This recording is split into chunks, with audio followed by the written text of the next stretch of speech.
ইলিশ মাছ এখনও সাধারণের নাগালের বাইরে, রপ্তানি বন্ধ করলেও কোনো লাভ হয়নি। ব্যবসায়ীদের দাবি সাগরে ইলিশ কম পাওয়া যাচ্ছে, তাই সরবরাহ কম। তবে একে অজুহাত বলে দাবি করেছেন ভোক্তারা। ইলিশ উৎপাদনের 11 দেশের মধ্যে শীর্ষে বাংলাদেশ। বিশ্বের 86 ভাগ ইলিশ ধরা পড়ে এখানেই। সরকার রপ্তানিও বন্ধ রেখেছে, কিন্তু এখনো বাজারে ইলিশের দামে স্বস্তি মিলছে না। খোঁজ নিয়ে জানা গেছে, রাজধানীতে 1 কেজি ইলিশ বিক্রি হচ্ছে 1600 থেকে 1800 টাকা পর্যন্ত।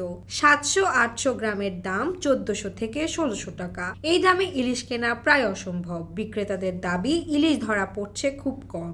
ইলিশের যোগান আসে মূলত চাঁদপুর, ভোলা সহ দক্ষিণাঞ্চল থেকে। মাছ ব্যবসায়ীরা বলেন, উজান থেকে বন্যার পানি আসায় ইলিশ কম পাওয়া যাচ্ছে। চাহিদার তুলনায় সরবরাহ কম, তাই দাম কমছে না। ইলিশ গবেষক ডক্টর মোহাম্মদ আনিসুর রহমান বলেন, দাম নাগালের মধ্যে আনতে হলে বিভিন্নভাবে যে হাত বদল হয় সেটা নিয়ন্ত্রণে আনতে হবে। জেলেরা ব্যবসায়ীদের কাছে বাধা, সেখান থেকে তাদের বের করে আনতে হবে। গত বছর দেশে ইলিশ উৎপাদন হয় 5,71,000 টন, যা মোট মাছ উৎপাদনের 12%।